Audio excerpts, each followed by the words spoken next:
Salve, salve você que está no canal 15 da NET ou então no canal UFN TV lá do YouTube. Você está no Estúdio Cultural, o nosso programa cultural aqui da UFN TV. E no programa de hoje, dois convidados, mochileiros, posso dizer assim. Vinícius Oliveira, cantor e compositor aqui de Santa Maria, acabou de lançar o EP pelo projeto, o disco pelo projeto Matinê Meia-Noite. Eu vou até pedir pro Vinícius fechar aqui na página do Facebook do projeto. E o nosso colega aqui de UFN TV, o Armando Agostini, deu um tempinho na edição. Também outro mochileiro, nosso colega mochileiro aqui. Guris, muito bem-vindos ao Estúdio Cultural. Obrigado pelo convite, chefe. Valeu, um prazer estar aqui. Guris, o Vinícius recentemente esteve no Chile, participou de programas de TV lá no Chile, um festival no Chile, voltou há pouco de Montevidéu, também esteve em Buenos Aires. O Armando esteve, vamos ver se eu me lembro, esteve na Bolívia, esteve no Peru. Pela ordem foi Chile, Uruguai, Bolívia 2 vezes e Peru, agora no último ano. No último ano não, em fevereiro deste ano. Acho que os dois têm na bagagem muita história para contar, com certeza. Certamente. Vinícius, tu participou do Rocódromo Festival 2018 lá no Chile, né? Isso. Como é que um artista daqui de Santa Maria, né, tá lançando seu trabalho agora, como é que... Claro, tu tá lançando oficialmente aqui, mas tu já tinha outros trabalhos, né? O Vinícius esteve aqui como o Oliver. Sim. No ano passado, ano retrasado. Mas que aventura foi essa que te levou até os palcos do Chile, Vinícius? Ano passado foi bem louco pra mim, porque no começo do ano eu fui no mesmo festival que eu acabei de voltar agora em Montevidéu, que na época tinha outro nome, se chamava Bandas en Red, e ali eu conheci um pessoal que fazia a mesma coisa que eu, era cantor, compositor, e enfim, rolou uma afinidade assim, e a gente começou a armar tipo giras, turnês pra gente fazer pela Argentina, pelo Chile, porque tinha o grupo que se formou ali tinha um colombiano, um argentino e um chileno, principalmente assim, tinha mais gente também, mas enfim, aí eu acabei indo para Buenos Aires depois e para Córdoba, e depois no meio do ano também fui pro Chile, para Talca, uma região ali que tem um rio chamado Maule.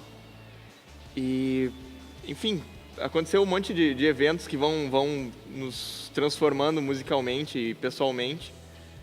E, enfim, conheci produtores musicais, acabei me envolvendo com o pessoal ali, juntei gente para tocar. E, graças a Deus, no começo desse ano a gente participou desse festival que foi muito top, assim. Foi um dos melhores shows que eu já toquei. Ali na apresentação do festival... A organização considera o festival como o maior festival de rock e de música popular chilena, né? Eu acredito que sim. E aí, friozinho na barriga, com certeza deve ter rolado um pouco antes desse. Sim, foi muito legal, assim, porque acho que foi o maior público que eu já toquei. E a estrutura do festival, assim, era incrível. Tipo, o hotel que a gente parou, a passagem de som, tipo, era tudo com equipamento top, assim. E... a gente foi muito bem recebido, assim, foi super alto astral. Acho que, claro, além do intercâmbio musical, com certeza houve muito intercâmbio cultural da parte de vocês dois, né, no exterior. Hoje, bom, a gente está gravando esse programa em meio a uma greve de caminhoneiros, né, a gente não sabe se amanhã vai ter combustível para o pessoal andar de ônibus, andar de carro, né, o pessoal está... Indo aos mercados, né, com muita preocupação. Algumas pessoas estão fazendo estoques de comida, né? E a gente sabe que na América Latina, em geral, né, a situação econômica, social, não é lá das mais favoráveis. Eu quero saber de vocês o que vocês perceberam nesses países que vocês visitaram, né? Se vocês puderam perceber essas questões de desigualdade, essas questões de disparidade econômica. Posso? Pode. Não, é que o que acontece na minha... com o que eu vivi, né? Porque eu sou um cara que sempre gostou muito de história, né? Da matéria história. Né? E no colégio a gente não tem muita oportunidade de estudar de uma forma mais abrangente a América do Sul, né? Então, quando depois de ter terminado o colégio, entrando na faculdade, por acaso chegou em mim um livro chamado As Veias Abertas da América Latina, né? E ali, a partir desse momento, quando eu li esse livro, eu comecei a pensar, nossa, tem muita coisa legal para conhecer, né? Teria tanta coisa interessante, porque As Veias Abertas da América Latina é uma abordagem que o Eduardo Galeano, né, que é um autor uruguaio, ele deu da visão que ele teve da América do Sul, né, da América Latina, na década de 80, né, que era uma realidade muito diferente do que a gente vive hoje, né? E lendo aquele livro eu tive muita vontade de conhecer esses países, sabe? De ver como é que era a realidade, se era realmente daquela forma como estava escrito no livro ou se as coisas estariam diferentes nesse momento, né? Porque já havia passado muito tempo. E aí surgiu a oportunidade, eu me programei e surgiu a oportunidade de conhecer o Chile em 2015, né? E aí juntei uma grana, coloquei uma mochila nas costas, que eu nunca tinha feito esse tipo de viagem, mas sempre tinha lido muito sobre os mochileiros que tiveram a oportunidade de conhecer, de andar pela América do Sul, né? Sempre foi uma maneira de viajar que sempre me atraiu muito, sabe? Mas eu nunca tinha feito nenhuma viagem internacional e fiquei com um pouco de frio na barriga, mas tomei coragem e fui.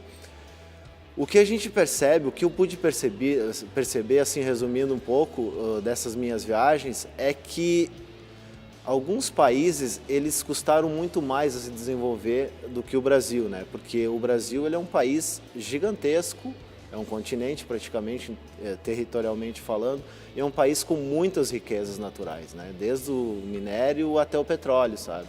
Tem muita coisa que faz com que o Brasil consiga se desenvolver de uma maneira mais rápida e mais forte, mais abrangente, assim, em relação aos outros países. Mas o que eu pude perceber, antes de viajar, eu gosto muito de estudar os países, de conhecer a Constituição, de conhecer a história, de ver como as coisas estão, questão econômica principalmente, né? Eu pude perceber que, por exemplo, a Bolívia, que era tida e é tida até hoje como um dos países mais pobres da América do Sul. Hoje não é mais porque a Venezuela está numa crise terrível e a Bolívia ainda conseguiu algumas políticas públicas para fazer com que a renda da população crescesse bastante. Então, comparando ao Brasil, o Brasil está numa situação muito melhor, economicamente falando, do que alguns desses países, como, por exemplo, a Bolívia, como, por exemplo, o próprio Uruguai, que é um país pobre, que sabe? Hoje o sinal seja de alerta. Mas o que a gente percebe é que, por exemplo, Colômbia, que eu não tive o prazer de conhecer, mas é um país maravilhoso que eu quero muito conhecer, mas o Chile, que eu tive a oportunidade de ir nas escolas lá, porque eu gosto muito de viver o local e sentir como as pessoas vivem, e interagir com a cultura local, com as pessoas, né? O Chile se desenvolveu muito em relação à economia, muito, muito mesmo. É um país hoje estável, claro, com alguns problemas como todo. A América do Sul é uma bomba relógio, né? Em algum momento ela pode explodir, como está explodindo no momento na Venezuela, como o Brasil vive esse momento terrível também.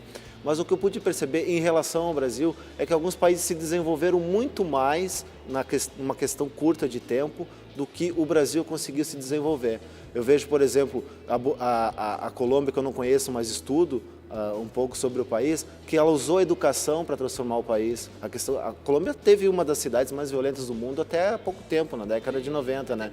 Exato, Medellín era a cidade mais violenta do mundo na década de 80 e 90, por causa da questão do narcotráfico, Pablo Escobar e toda aquela história. E ela usou a educação para se desenvolver e hoje é um país que consegue índices baixíssimos de insegurança. O Chile fez isso, a própria Bolívia conseguiu se desenvolver muito mais do que em relação a alguns outros países. O Uruguai, ele sofre de alguns problemas, como por exemplo o envelhecimento da população, mas também é um país que tem uma qualidade de vida muito maior. Claro, é um país muito menor, são 3,5 milhões de habitantes e tal.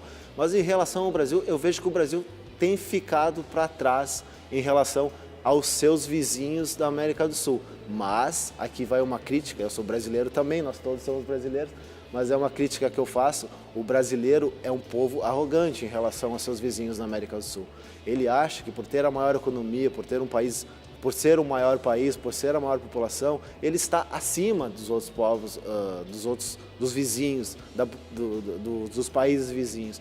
E quando às vezes isso não é uma realidade. O brasileiro muitas vezes ele comete esse ato, às vezes por indelicadeza, mas ele costuma chamar a América Latina de América Latrina. Isso é uma deselegância enorme, muito porque os países da América Latina em muitas questões estão à frente do Brasil.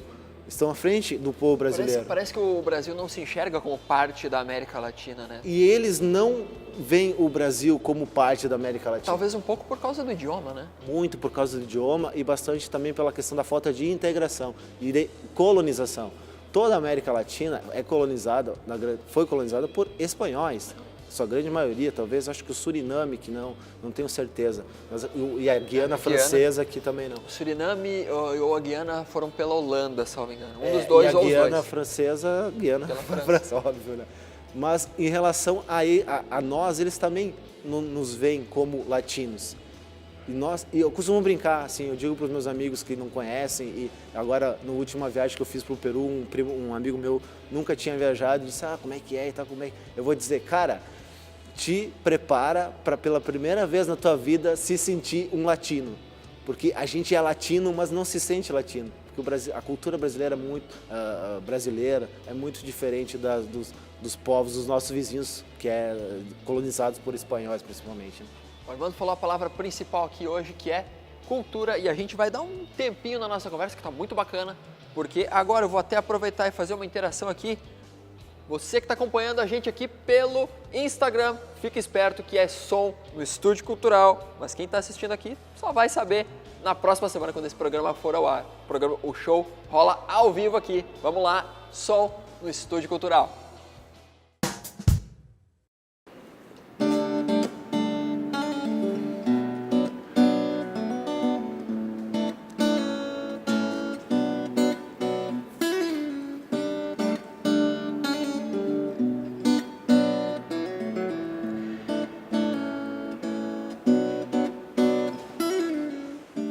Eu costumo acreditar demais nos teus absurdos. A verdade tanto faz, mas tenho os meus desejos.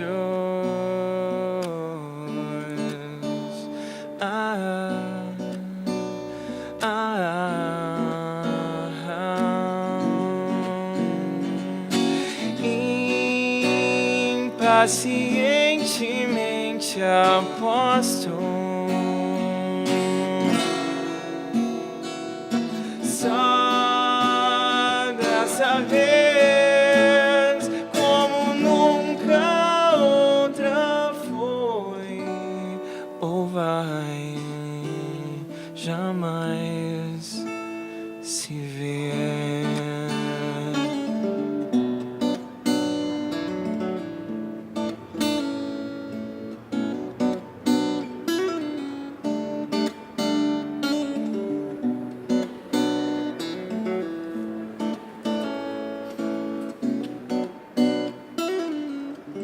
Corro risco ao disfarçar, mantenho os meus segredos. Não sei nem como explicar, mas sinto por inteiro.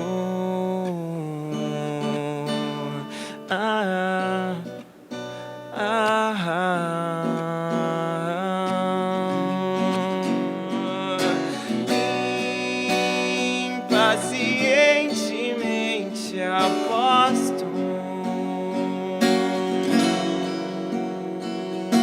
Só dessa vez, como nunca outra foi ou vai jamais. Impacientemente aposto.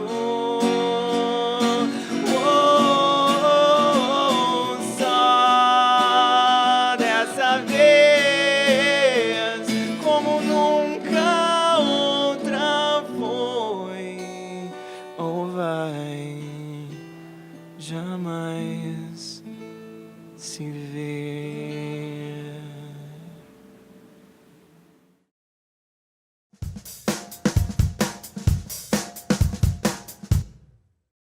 Em mais de 60 anos de trabalho no ensino superior, construímos uma história acolhida por você, que nos escolheu e depositou sua confiança em nosso trabalho. Nesse caminho, trilhamos esforços em conjunto, na certeza de que seriam recompensados. Já fomos FIC, FACEM, FAFRA, Centro Universitário Franciscano, Unifra. Agora, somos a universidade que você escolheu. Somos Universidade Franciscana. Somos você.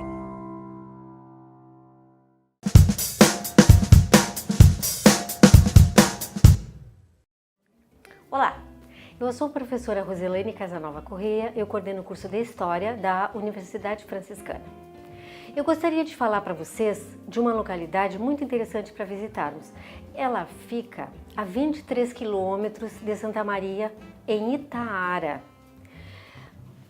A colônia Philipson hoje, o que restou dela, é o cemitério Philipson. O cemitério Philipson foi tombado pelo Patrimônio Histórico do Estado, portanto pelo IFAI. É muito interessante conhecermos, sobretudo para percebermos como esse pessoal vivia ali. Os judeus que vieram para ali eram poucas famílias, vieram em famílias, diferentemente de outras imigrações que vem uma pessoa só. Eles vieram da região da Bessarábia, na Rússia, e por meio da ICA. A ICA é um instituto que traz esses imigrantes para a Argentina inicialmente, mas eles não se adaptam à Argentina. Então eles vêm para Santa Maria, eles escolhem Santa Maria porque é a região central do estado e já tem a ferrovia, porque eles pretendem também escoar a produção de madeira. Essas pessoas se localizaram ali e foram colocadas para lidar na terra, ou seja, como colonos. No entanto, eles não tinham o hábito de cultivar a terra no local de origem deles, que era a Bessarábia. Com isso, eles têm algumas fragilidades ali de manutenção, de tipo de trabalho. E o que ocorre com isso? Eles começam a descer em direção a Santa Maria da Boca do Monte. Por quê? Porque eles tinham conhecimento no local de origem do comércio, era com isso que eles lidavam bem. Então eles se estabelecem em Santa Maria com o comércio, com outras atividades também como hotéis, mas sobretudo o comércio na Avenida Rio Branco.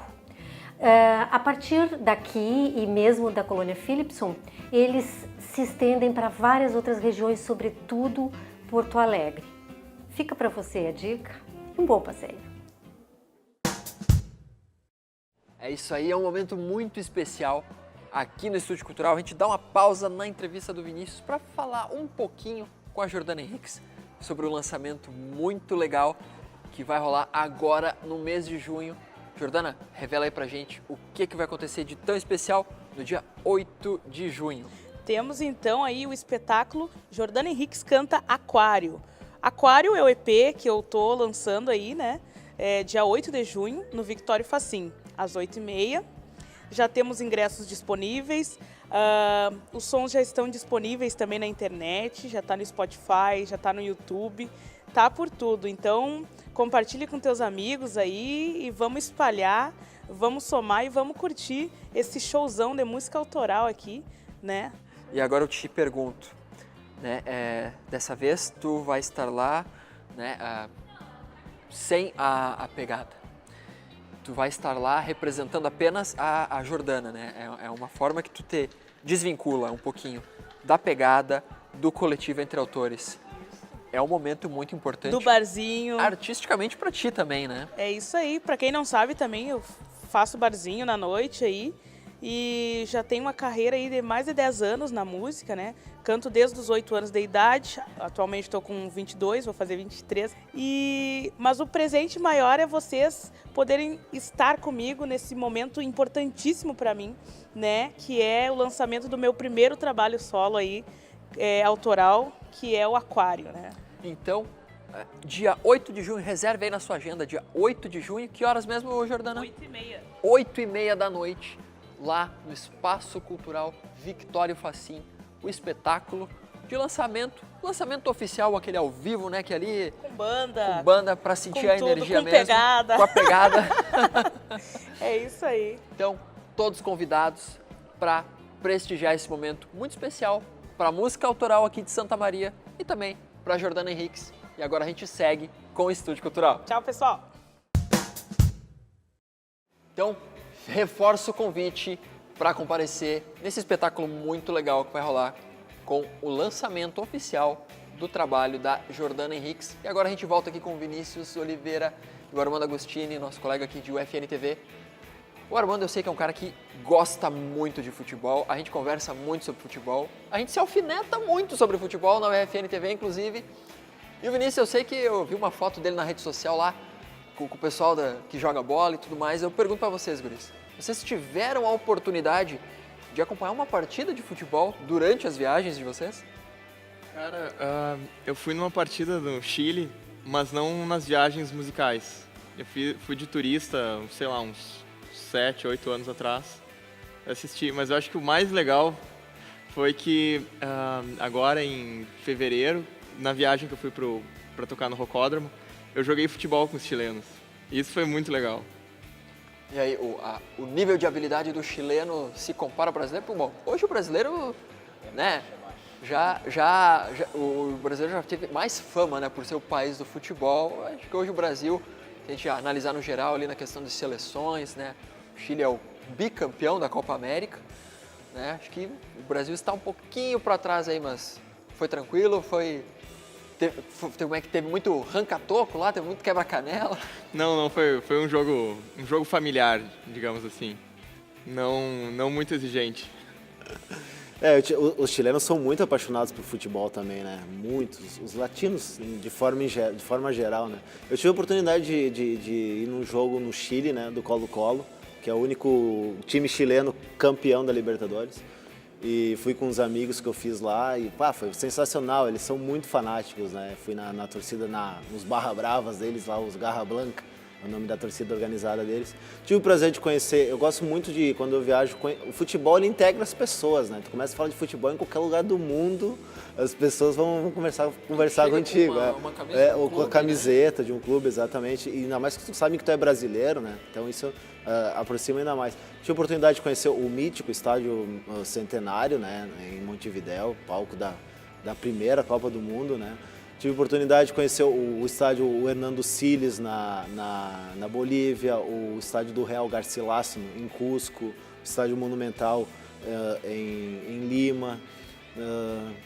E, infelizmente, no período que eu viajei, os clubes estavam de férias, né? Tive a oportunidade só de ver um jogo, assim, seleções não estavam jogando, os clubes estavam em temporadas fora do país, às vezes, então não tive a oportunidade de ver mais jogos, mas sempre que eu tenho a oportunidade de conhecer um estádio ou de poder ir, é muito legal, é muito legal. Guris, nessas viagens, né, algumas ficam marcadas por experiências muito legais, mas acho que quando tu viaja, quando tu faz um mochilão, tu vai disposto, acho que não só a conhecer um país, mas tu vai disposto a se integrar, como disse muito bem o Armando, e também a conhecer pessoas, né? E claro que existem pessoas que nos marcam, né? Bom, seja ali de repente, o Armando passou uma dificuldade ali, alguém ajudou em algum momento. Nessas viagens aí, alguma pessoa marcou vocês de alguma forma? Com certeza. Porque, na verdade, quando eu saí para ir para Montevidéu pela primeira vez, eu não tinha quem ir comigo, né? Tanto é que eu até fiquei um pouco com receio, assim, que... Enfim, não ia levar banda, não ia levar nada, ia como solista, nunca tinha saído do país, assim, sem estar acompanhado de algum adulto ou um pai de um amigo, pelo menos. E aí eu cheguei lá e não sabia nem falar espanhol, tive que aprender na marra. Só que o engraçado é que as primeiras pessoas que eu conheci lá foram as que acabaram ficando mais próximas minhas, assim. E até agora, quando eu vou viajar, quando eu vou tocar, eu encontro as mesmas pessoas e acabo até tocando com elas sempre. E principalmente aqueles 4 primeiros amigos ali que eu comentei, que eram os cantautores que a gente conheceu na primeira viagem. Esses caras estão sempre comigo nas viagens e dormem um na casa do outro, o outro na casa do um, e assim a gente vai fazendo. Só tá faltando sair um CD com esse pessoal todo aí agora. Sim. Há planos. A interação é muito legal, né? Tipo, a gente que é mochileiro, a gente encontra muito mochileiro, né? E essa ideia de viajar como mochileiro, é exatamente isso, fazer amizades, né? E como a gente costuma ficar em hostel, não sei se tu ficar em hostel, né? Que é o mais Às barato, vezes. né? Na verdade, eu dormia mais na casa de amigos. Casa de amigos ou camping, né? Que a gente vai para gastar o menos possível, né? Mochileiro é tudo meio sem grana. O dinheiro né? vai contado. Vai contado, às vezes falta, né? Então, o legal é isso que a gente se ajuda, né? Fica em hostel, se ajuda, divide quarto com muitas pessoas. E aí lá tem gente do mundo inteiro. Eu tenho duas pessoas assim que me marcaram muito nessa viagem. Eu fiz muitos amigos, não só da América do Sul, mas como do mundo inteiro, né? Mas teve duas pessoas que me marcaram muito. Uma foi um casal de chilenos que eu conheci no Chile e que eles me hospedaram na casa deles. Até foi eles que me convidaram, foram eles que me convidaram para ir assistir o jogo no Colo-Colo, torcedor fanático do Colo-Colo, o Cláudio e a Eva. E teve uma figura incrível que eu conheci quando eu estava cruzando de Corumbá, atravessando a fronteira para a Bolívia, que foi um senhor, Neiza, eu não me lembro o primeiro nome, mas Neiza é o sobrenome dele, que ele era um repórter fotojornalístico, estava cruzando a América do Sul, ele e o filho, de moto, e conversando, colombiano, né? Colombianos eles, e eu conversando com ele e descobri que ele tinha entrevistado o Pablo Escobar 2 vezes. Então, tipo, um monte de história para contar e a gente sabe o quanto a Colômbia foi marcada por esse personagem. O cara é um livro ambulante. Exato. Então, eu conversei a noite inteira com ele, sabe? A gente ficou tomando uma cerveja, comendo uma carne e a gente ficou conversando muito. Isso, sabe, são coisas que te marcam, são pessoas que tu mantém contato depois. Hoje com as redes sociais é muito fácil continuar tendo contato. Isso é uma parte legal do povo latino. O calor humano, eles são muito carinhosos, querem te ajudar, querem conversar, querem saber de ti. A interação é sempre fantástica, é sempre maravilhosa, assim. Entre outras maravilhosas pessoas que eu conheci. Pra também. gente encerrar antes do som, guris, acho que a pergunta que não apenas eu, como quem nos assiste, tá curioso. Qual que é a próxima parada dos nossos mochileiros?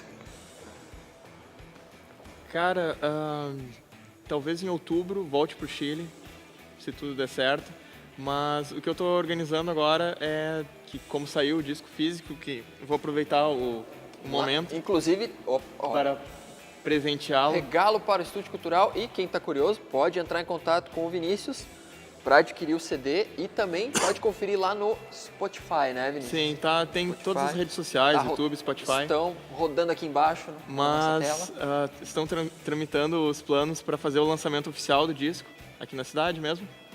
Mas, enfim, não vou dar detalhes agora porque está em trâmite. Armando, qual que é o teu Não tô próximo? na dúvida, cara. Ainda não, eu geralmente defino na metade do ano, mas dessa vez estou na dúvida. Eu tô pensando muito em Argentina ou Colômbia. Um desses dois países. Quero muito conhecer a Argentina. É um país que tem uma admiração muito grande, mas ainda não sei. Acho que se for pra Argentina, tu vai ter que se obrigar a assistir um jogo na O Bombonera. Boca Juniors com certeza vai estar na rota, né? E Agora- a gente está tão pertinho da Argentina também. E agora, já que estamos perto de Copa do Mundo, Armando, tu falou que gosta muito da Argentina. Você é pro Brasil ou pra Argentina? Eu tenho um problema com isso, porque quando eu digo que eu não torço para a seleção brasileira, as pessoas dizem, mas tu não é patriota. Primeiro que eu acho que ser patriota não tem que necessariamente ser torcedor da seleção Não tem brasileira. relação com o futebol. Eu acho que tem outras questões para ser patriota do que o futebol, a seleção brasileira. Vou torcer para a Argentina. Torço muito pela Argentina, acompanho o futebol argentino, acompanho a seleção argentina. E uma seleção que tem o Messi, fica mais fácil ainda torcer, né? Será que esse é o ano da Argentina? Fica o questionamento nesse estúdio cultural. A gente se despede. As nossas redes sociais estão passando aqui na sua tela e se você conhece um artista autoral aqui de Santa Maria ou da região, entre em contato com a gente, vamos colocar esse artista na tela da UFN TV. Eu me despeço, mas antes, fica aí que tem mais som com o Vinícius Oliveira no Estúdio Cultural.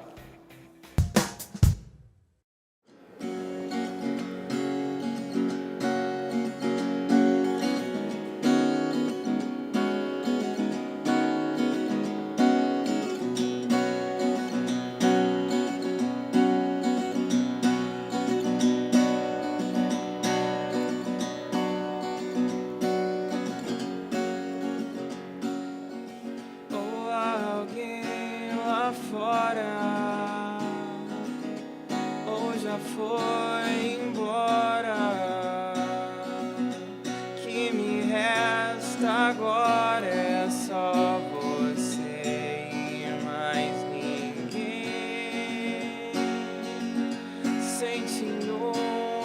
corpo carregado em sono. Dorme mais um pouco, acorda só daqui um mês. É chegada a hora, estou indo embora. Quero só dizer que no caminho eu encontrei, escrito em um bilhete, desejava sorte, num aviso que eu vou voltar depois das 6. Eu aqui de novo, meu coração em fogo, suspirar de alívio, saudade é que eu lembrei daquelas histórias enquanto eu dava voltas sem rumo no meu carro. Eu canto